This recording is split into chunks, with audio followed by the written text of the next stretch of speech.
আসসালামু আলাইকুম আমার প্রাণপ্রিয় ভাই বন্ধুরা, আপনাদের কাছে আমি আজকে একটা দাবি নিয়ে আসলাম।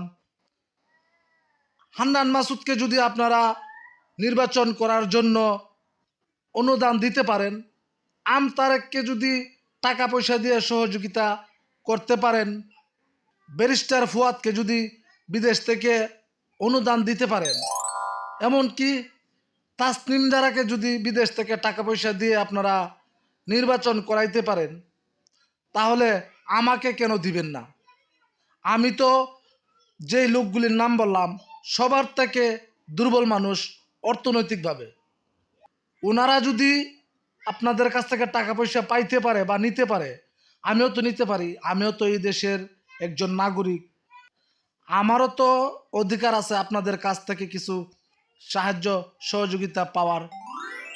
আপনারা যে লোকগুলাকে অনুদান দিয়ে বাংলাদেশে নির্বাচন করার জন্য উৎসাহিত করলেন, আপনাদের কাঁধে বন্দুক নিলেন, ওনাদেরকে স্বীকার করার দায়িত্বটা দিলেন, কিন্তু আমি সেই দাবিটা নিয়ে আপনাদের কাছে আমিও কিছু দাবি করলাম।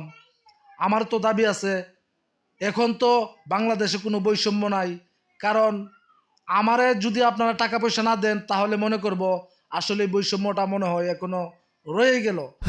এখন কথা হইল, যেহেতু হাইকোর্ট দ্বিতীয় বিয়ে করার একটা অনুমতি দিয়ে দিছে, প্রথম বউয়ের কোনো অনুমতি লাগবে না, সেই সুযোগটা আমি হাতছাড়া করতে চাই না। দয়া করে আপনারা যদি আমাকে সাহায্য সহযোগিতা করেন আর্থিকভাবে, আমি এই মহৎ কাজটা করার জন্য রাজি আছি। কিন্তু আমার একটু সমস্যা আছে। আমার আগের বউটা এটা একটু দরজাইলা, হ্যাঁ, যদি শুনতে পাই তাহলে একটু সমস্যা করবে। তবে করলেও আইনিভাবে এখন তার কোনো সমস্যা নাই, যেহেতু হাইকোর্ট থেকে অর্ডার দিয়ে দিছে। আমি কিন্তু ভিডিওটা ভাই আজকে গোডাউনের ভিতরে বৈশাখ করতেছি।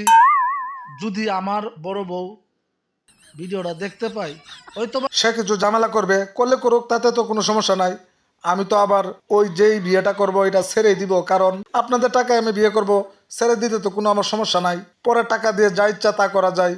যেমন যে নেতাগুলিকে আপনারা টাকা পয়সা দিলেন, অনুদান দিলেন, ওনারা তো কেউ ফাঁস করবে না, ওনারা বেশিরভাগ ওই জামানত হারাইবে, তাতে তো ওনাদের কোনো অসুবিধা নাই, কারণ টাকা আপনাদের, তারা নির্বাচন করবে, ফাঁস করলেই কি আর ফেল করলেই কি।